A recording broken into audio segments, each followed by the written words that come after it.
Dober dan, to je N1 studio. Bo vlada težave na nepremičninskem trgu reševala tudi z ostrejšimi pravili kratkoročnega oddajanja stanovanj? Nekajdnevni najemi prek zelo priljubljenih platform, kot sta Airbnb in Booking, so v skokovitem porastu, zlasti zaradi turizma. To pa draži vse najemnine. Področje je popolnoma nepregledno in neurejeno, pravijo na vladi. Bodo zato tak najem omejili na 30 ali 60 dni na leto? Sobodajalci medtem svarijo, zaradi razmer v Ljubljani bodo nastradali povsod v Sloveniji. Kaj bo torej storila država, kakšne bodo pristojnosti občin, kako se bo to poznalo na nepremičninskem trgu, bo stanovanj več in kaj bi to pomenilo za turizem? Z mano v studiu sta državni sekretar na Ministrstvu za solidarno prihodnost Klemen Ploštajner, dober dan, dobrodošli, in predsednica Združenja sobodajalcev Katja Rezman, lep pozdrav tudi vam. Pozdravljeni. Začnimo pa midva, gospod Ploštajner, vi torej menite, da je področje popolnoma nepregledno in neurejeno. Zakaj, kje konkretno trenutno vidite največje težave? Po mojem je najbolj reprezentativno, da predstavimo nekaj primerov, ki so se pojavili v zadnjem času. Imamo recimo primer investicije v Ljubljani, ki je bila eksplicitno namenjena oddajanju za kratkoročni najem. Imamo oskrbovana stanovanja na Bledu in tudi v Ljubljani, ki de facto danes niso oskrbovana stanovanja, ampak so uporabljena za kratkoročni najem. Imamo primere novogradenj v Ljubljani tudi in tudi drugje, kjer se je od bodočih kupcev pričakovalo, da vnaprej podpišejo soglasje za oddajanje prek kratkoročnega najema v večstanovanjski stavbi. In če še to malo zdaj bolj razširimo, imamo situacijo, ki se zaradi tega kratkoročnega najema ni edini faktor, je pa en izmed pomembnejših. Ekstremno višajo najemnine, ekstremno slabša se možnost dolgoročnega najema in to ne velja zgolj za Ljubljano, velja tudi za predvsem te turistične predele, kot je Obala, Bled, Bohinj, Bovec in tako naprej. Situacija, ki jo imamo trenutno v državi, je, da je to področje nepregledno in netransparentno urejeno, z zelo različnimi pravnimi statusi omogoča v bistvu oddajanje stanovanj. V zakonu, ki ureja to področje, ki sicer sodi pod pristojnost Ministrstva za gospodarstvo, trenutno ni jasne definicije, kaj točno je sobodajalec oziroma kaj točno tista dejavnost, prek katere se lahko oddaja stanovanje ali sobo v stanovanjskem objektu.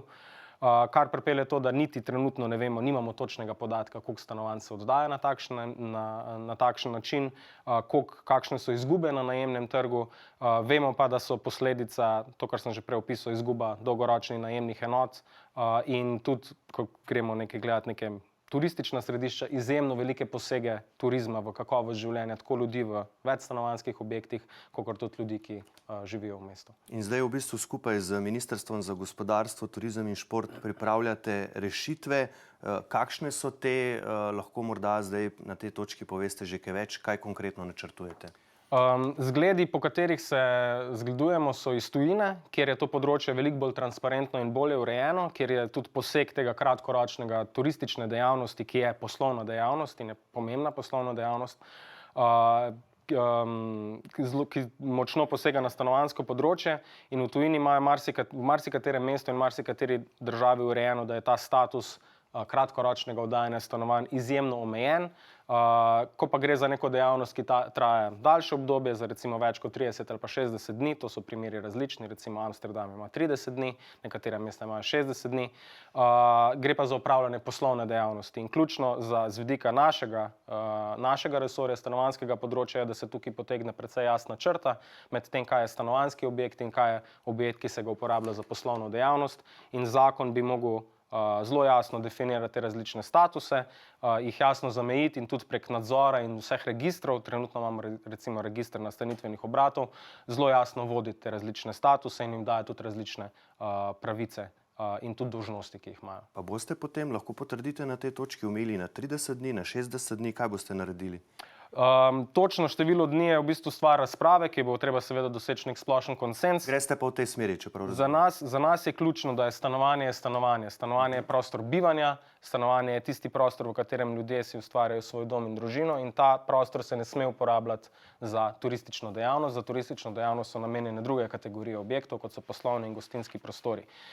In nek osnovni standard bi bil, in tudi če pogledamo, kakšen učinek bi imelo na najemni trg, je 30-dnevno oddajanje lastnega stanovanja nekaj, kar ima relativno majhne učinke na stanovanjsko področje. Daljšanje tega ali pa omogočanje oddajanja drugih enot bi pa pomenilo v bistvu zelo prekeren položaj za najemnike, ki bi pogosto morali potem sklepati recimo to, kar recimo praksa poznamo na Primorskem, tudi v Ljubljani se dogaja, kjer študenti dobivajo 9-mesečne najemne pogodbe, za 3 mesece se morajo odseliti in v tem času se stanovanje namenja za turistične namene. Zato je treba to črto, ki bo treba v javni razpravi zagotovo nek jasno določiti in nek splošen konsenz okoli te narediti, mora slediti temu, da bo posegi na dolgoročni najemni trg čim manjši.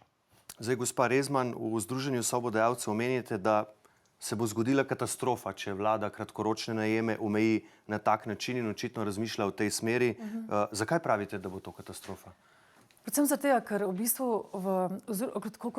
iz Združenja sobodajalcev se vedno ukvarjamo s temi, kdo so tisti, ki oddajajo na kratkoročno dejavnost. To so največkrat sobodajalci, to so največkrat upokojenci.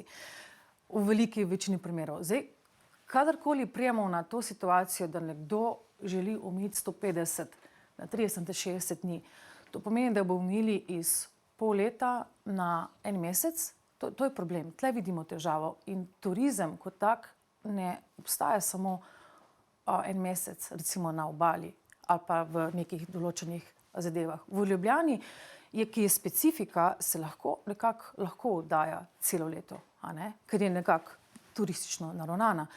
Ampak turizem po določenih segmentih, recimo na obali, poteka recimo pol leta, recimo, na Gorenjskem, nekje drugje, pa na manjši rok. Ampak ne more pa Ljubljana biti merilo za to.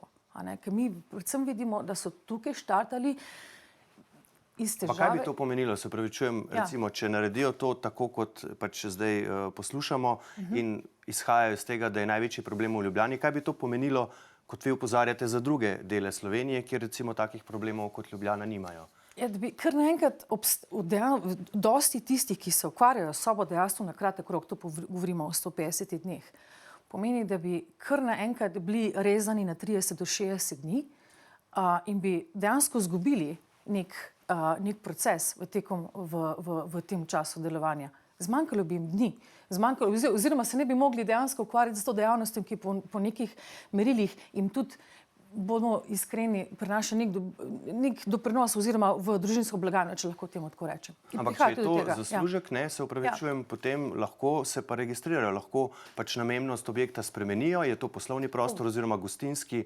objekt in se ga pač oddaja za lahko tudi več kot 150, lahko tudi več kot 30 dni ali 60. Ja, seveda, ampak poglejmo, kdo lahko oddaja.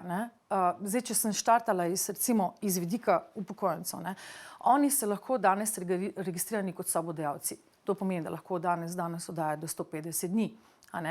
Tisti, ki pa želi oddajati na daljši rok, pomeni, da mora odpreti ali popoldanski SP ali SP, torej da lahko na daljši rok oddaja.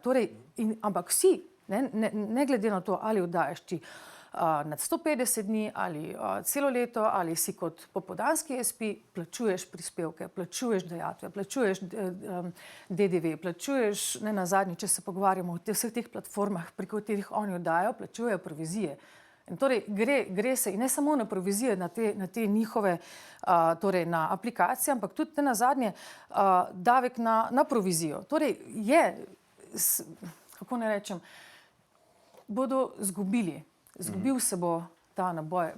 Če samo pogledamo te sobodajalce kot tisti, ki oddajajo. Sobodajalstvo ne obstaja zdaj zaradi Airbnb-ja. Sobodajalstvo je že z nami precej časa. Je v bistvu po eni strani steber slovenskega turizma, lahko to gledamo, ker to so, rečemo temu, neka družinska tradicija in tako naprej. Torej, jaz bi iz tega gledala, da se bo na tej črti lahko marsikaj zgodilo in se lahko zgubi tudi naboj turizma, če lahko temu tako rečemo. Če gledamo z vidika sobodajalstva. Kako odgovarjate na to, da bi nekako, bom rekel, oslabili ta steber turizma v Sloveniji s tem? Predlog, ki je, kot sem rekel, je tudi uveljavljen v marsikaterem evropskem mestu in to so mesta, ki so zelo turistična in v katerem turizem zelo dobro živi. To pomeni, da pač lahko soobstaja in mora soobstajati kakovostno dostopno stanovanje za dolgoročen najem in tudi nek živ živ turizem. To dvoje moramo kot država in tudi kot mesta in lokalne skupnosti uravnotežiti. Trenutno ne lokalne skupnosti, ne država, zaradi pač zakona, na kakršen način je napisan in tudi zaradi zgodovine, vse, kar je tu notri vpleteno, ne dosega ne prvega, ne drugega. Niti ne kakovostnega stanovanjskega področja z dolgoročnim najemom, niti kakovostno urejenega in preglednega turističnega oddajanja. Če sem zelo konkreten, za sobodajalstvo, ki je bilo v začetku, se strinjam, mišljeno kot neka rešitev za recimo visokogorske kmetije ali pa za neke, ne vem, posameznega apartmaja, ki jih imajo posamezniki v nekih, ne vem, v primorskem mestu, ne, je prerasel v status in v način oddajanja, ki se je močno zažrl v stanovanjsko področje in je tudi po uvedbi, potem ko je Airbnb prišel v Slovenijo, je močno eksplodiral in je se začel zažirati in ima veliko negativnih učinkov na družbo. Z predlogom, ki se ga pač pripravlja in s temi nekimi osnovnimi usmeritvami se nikakor ne onemogoča ljudem, da izvajajo turistično dejavnost. Želimo zgolj to narediti, da se izvajajo na način, kot jo izvajajo vsi drugi in to, da jo izvajajo kot poslovno dejavnost, kar tudi je. Ključno za nas je, da se stanovanja kot prostori bivanja ne uporabljajo v turistične namene in ta ukrep, ki trenutno, ko sobodajalstvo ni jasno definirano, omogoča preveč lukenj, ki sem jih prej opisal, kot so oskrbovana stanovanja, ki se oddajajo. Gremo po centru Ljubljane, vidimo polno ključavnic, ni to sam primer Ljubljane, imamo Bled, Bohinj, Bovec, primorska mesta. Oddajanje prek Airbnb-ja se je razširilo zelo na veliko delov, stanovanjska kriza se je tudi razplamtela ne samo v Ljubljani, ampak imamo po celi državi. Trenutno pač ta neurejeno področje omogoča preveč v bistvu raznoraznim v bistvu akterjem, da oddajajo. Ne govorimo samo o statusu sobodajalca, tudi v tem primeru, govorimo tudi o pravnih subjektih, ki so registrirani kot SP, ki so registrirani kot d.o.o. in imajo danes možnost, da oddajajo stanovanja, tako da ni samo ta del, ki ga želimo urediti. Želimo si pač, da ti poslovni subjekti ne bi mogli v bistvu predvsem SP, d.o.o. uporabljati stanovanj v dolgoročno rabo za turistični namen, ampak jo ne uporabljajo zato, ker je osnovna funkcija stanovanj, to je za bivanje.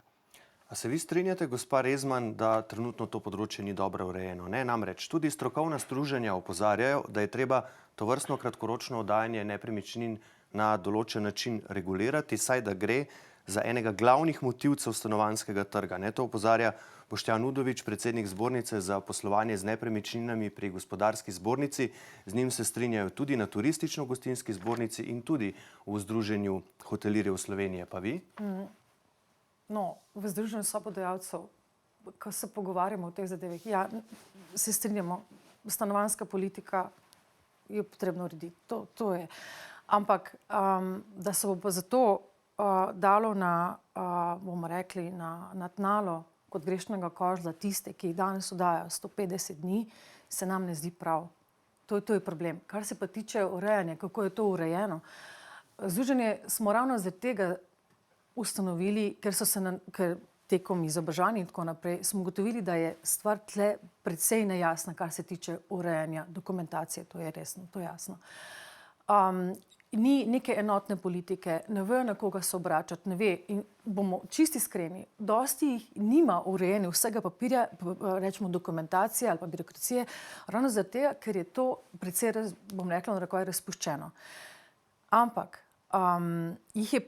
definitivno jih je treba izobraziti, potrebno jih je umestiti, potrebno jim je povedati, kako se to dela na prav način, da ne bo prihajalo do teh sivih con. Če bo prišlo do nekih sprememb, kot je pa to, se pa bojim, da se bo potem spet to kolese tako zavrtelo, da se ne bo dalo regulirati ničesar več. Že sedaj je tako, da dosti teh, ki oddajajo preko tujih platform, ne vedo, da se morajo prijaviti kot atipični DDV zavezanec, recimo, in na podlagi tega spet pride kazni. Ampak zakaj ne vedo? Zato, ker jih enostavno se jim ne pove, oziroma niti ne vedo, kam se naj obrnejo.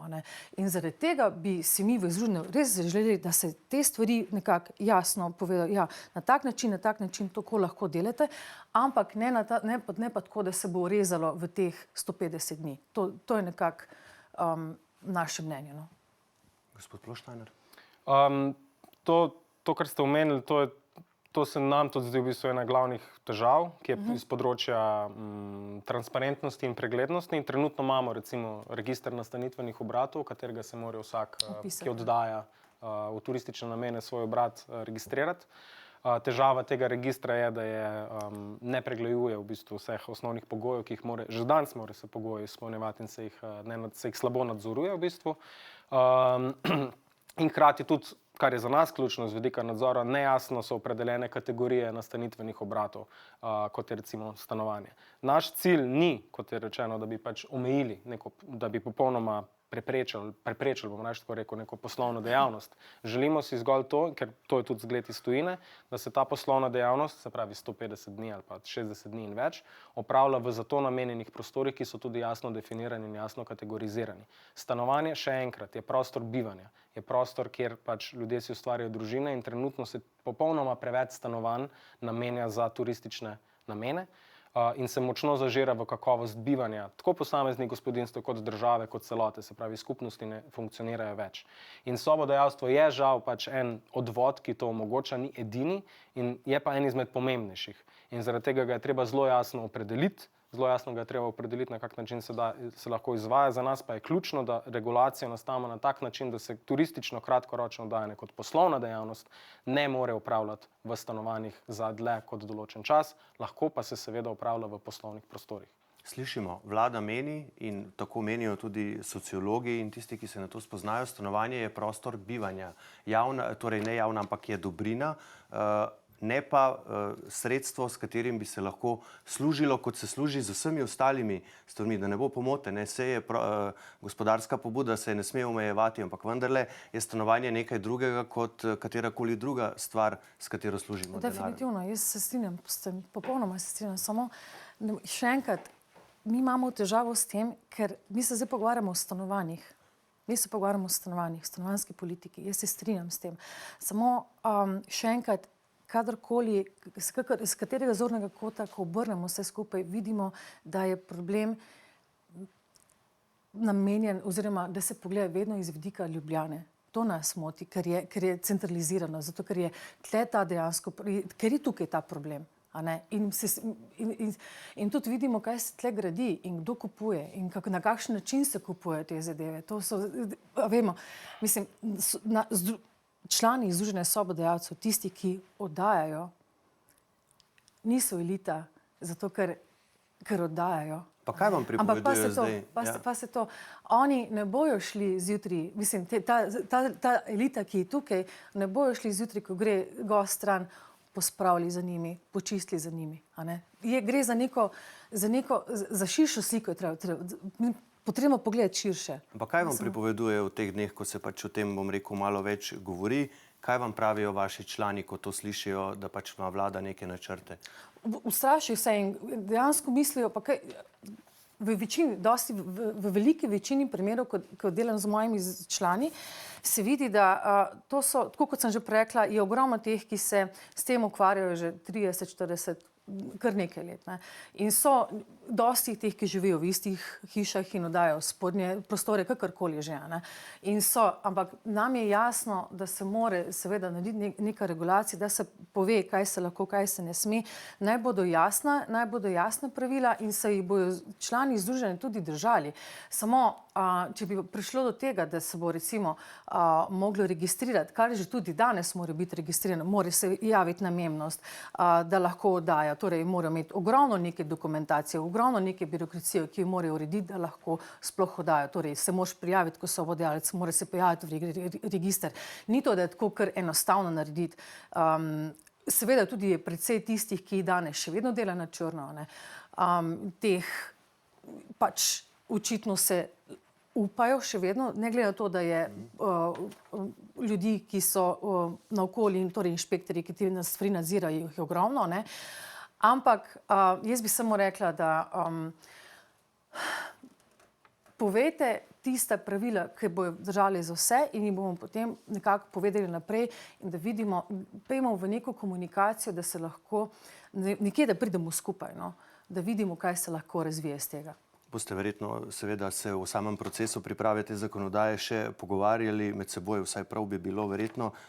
Kakšna ne bo vloga občin, gospod državni sekretar? Bodo lahko same odrejale pravila igre in kako? Ker tudi v Ljubljani, kjer je pač, kot smo že večkrat rekli, največji problem, pravijo, potrebujemo nacionalno zakonodajo, zato da bomo potem lahko mi nekako odredili pravila igre pri nas v Ljubljani. Ja. Občine imajo že danes, njihova ključna naloga je prostorsko urejanje, se pravi prostorsko načrtovanje, katerega temelj je razporejanje dejavnosti po prostoru, da so te delujejo čim bolj sinhrono in so v čim manjšem konfliktu, zato imamo delitev na industrijske cone, na stanovanjske področje in tako naprej. In zato imamo tudi delitev na predele, kjer se izvaja turistična dejavnost in predele, kjer se v bistvu ljudje bivajo in se gradijo pač neke skupnosti. Trenutno zaradi trenutne ureditve in tudi zaradi razširitve kratkoročnega najema je to črto strani lokalnih oblasti nemogoče potegniti. In se ta turistični del zažira v večstanovanjske objekte, v bivanje in tudi v neke širše prostore. Zdaj s predlogom, oziroma s tem predlogom, ki se pripravlja in usklajuje z Ministrstvom za gospodarstvo, se občinam bi dalo orodja. Možno sta načeloma dva načina. En je način, da prek prostorskega urejanja, s tem, ko bi mi spremenili, da se stanovanja lahko oddajo za samo omejeno obdobje, se pravi 30 ali 60 dni. V drugačnem primeru je treba spremeniti namembnost tega prostora in jo dati tudi dejanski rabo uzakoniti, ker se uporablja v turistične namene. Lahko občine prek prostorskega načrtovanja vplivajo, v katerih področjih je to možno delati, v katerih ni možno delati in s tem tudi dejavnosti razporejajo po prostoru na način, da so rabe čim bolj sinhrone in čim manj konfliktne. Druga možnost, o kateri se pa potencialno tudi lahko razmišlja, je to, da se občinam da tudi še močnejše pristojnosti tudi z vidika tega, da bi odrejala, v katerih delih se dejavnost lahko izvaja, v katerih se sploh ne bi smela izvajati. Dunaj je recimo nek tak primer, ki je prepovedal oddajanje kratkoročno v centru mesta. Podobni primeri so tudi v nekaterih drugih mestih. Ampak zagotovo morajo tukaj občinam, je treba za to regulacijo dati orodja razporejanja dejavnosti, ki je trenutno nimajo. Kaj pravite na to? Se vam to zdi dobra rešitev? Občine danes že imajo določene vzvode, s katerimi lahko določajo, kje se lahko, kaj se lahko in česa ne sme. Ampak ja, potrebno je imeti zopet jasno sliko in seveda tudi občina mora imeti na strani tudi interes, a ne? Kako daleč iti, ne? Ker nenazadnje, če pogledamo iz vidika lokalnih skupnosti, a ne, so tisti, ki najbolj poznajo teren, ki najbolj poznajo potrebe in lokalno skupnost nenazadnje. In občine so tiste, ki dobijo turistično takso, ki lahko razvijajo ta sistem. In zopet, če bo prišlo do teh omejitev, se lahko zgodi tudi to, da se bo pač pobralo manj turističnih taks, manj bo recimo teh lokalnih prihodkov in tako naprej, torej iz odvozov in tako naprej, komunalne storitve. In nenazadnje, prihod turista ne prenese samo to, da nekdo prije prespat, ampak prihod turista pomeni tudi trošenje v tistem nekemu lokalnemu okolju. To pomeni, da je vključeno tudi to, da se lahko turist tam biva, se zabava, gre na pijačo, in torej pomeni nekako doprinos celi lokalni skupnosti. Tako da definitivno pa ja, lokalna skupnost mora biti vključena v to in se spet naj napišejo oziroma povejo neka realna pravila, ne, zakaj se gre, oziroma da se bo lahko vključili bolj intenzivno v to zadevo. Ne. Ja. Če smem tukaj sam dodati to, da zagotovo je turistična panoga izjemno pomembna panoga, ampak ni zdaj samo v Sloveniji, ampak je nasplošno po celem svetu in tudi v Evropi smo prišli do spoznanja, da je turizem, na kakršen način se trenutno izvaja in turizem, ki se zajeda v bistvu vse pore bivanja v mestih, nekaj, kar na dolgi rok, a pa že zdaj ni vzdržno. Govorimo lahko tudi o večjih mestih ali pa tudi o manjših krajih. Bled, Bohinj, Bovec, Kranjska Gora, Gost Martuljk so primeri krajev, ki so močno turistično preobremenjeni, v katerih je bivanje preprosto za lokalnega prebivalca postaja skoraj da nemogoče. To pomeni, da ravnotežje med turizmom in stanovanjskim in bivanjem na splošno se je popolnoma podrlo.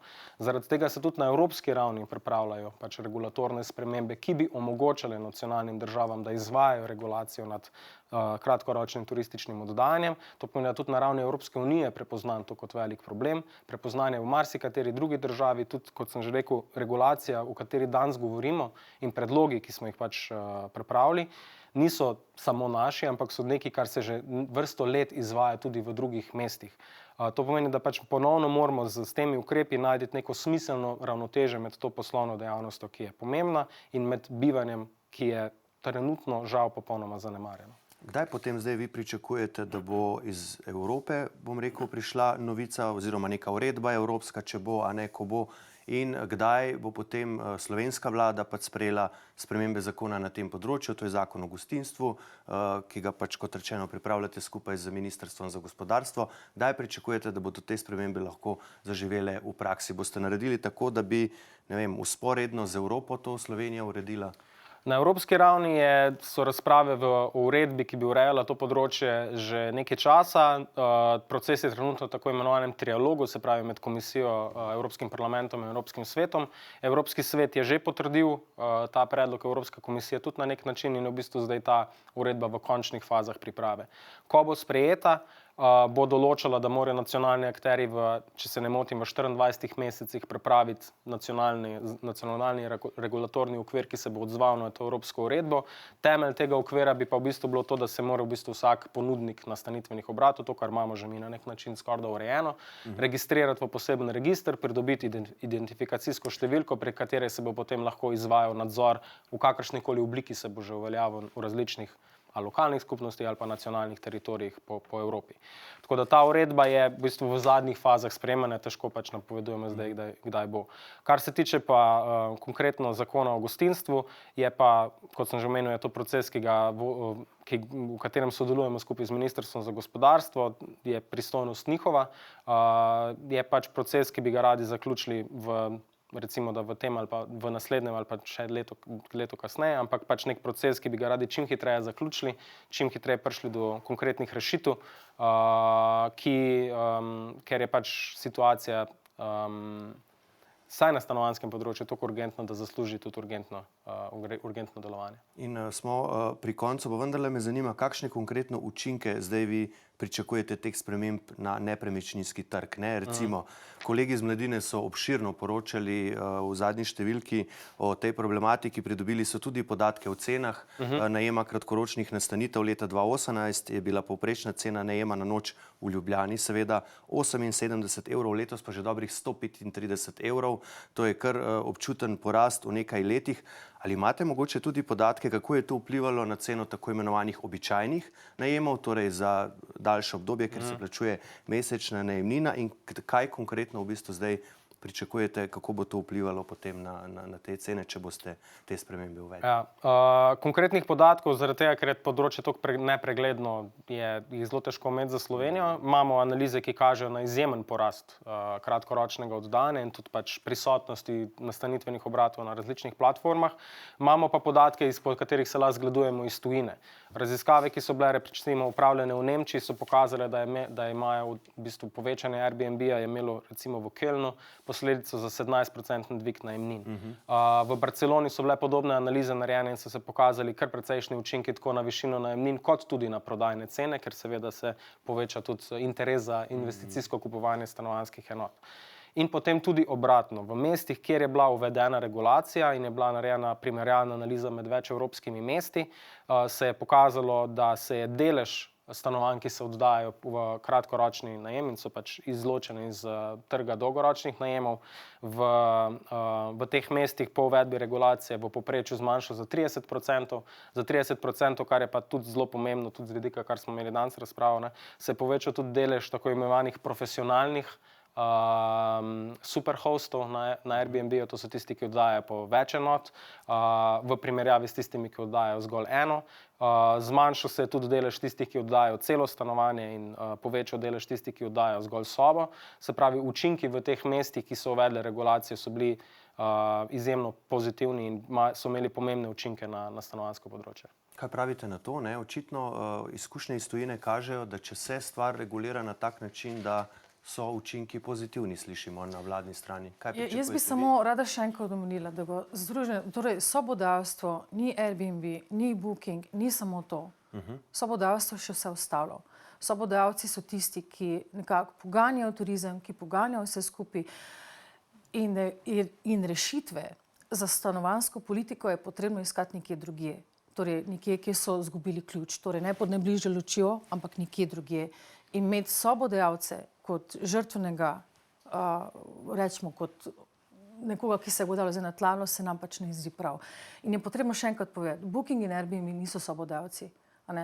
To je samo platforma, preko katere ljudje oddajajo. Je pa to vedno bolj prepleteno. Seveda je prepleteno, zato ker je digitalizacija med nami in se da izkoristiti, seveda je prepleteno. In zato je še toliko bolj pomembno, da vse skupaj postane transparentno, da se pokaže, da je stvar potrebno regulirati, da je stvar jasna, zato ker sobodajalcem ni zato, da bi nekako iskali, kje lahko gredo skozi luknje, da bodo lahko zaslužili, ampak dejansko si tudi oni želijo, da je stvar jasna, da vedo, kako lahko delajo in da so pravila igre na mizi, ne? Da se vedo, v katero smer lahko grejo. Ne? Oziroma, in še enkrat, če bomo šli v omejitev 150 dneh na 60 dni, ko se pogovarjam s svojimi člani, se zgrozijo, zato ker še enkrat ponavljam, dosti je govora o teh o upokojencih in tako naprej. In ravno upokojenci bodo nasekli na koncu, če bojo šli na 150, iz 150 dni na 30. A nekaj jih je ogromno, ki si lahko s tem pomagajo, da rešujejo problem, recimo minimalnih penzij in tako naprej. Tle je problem.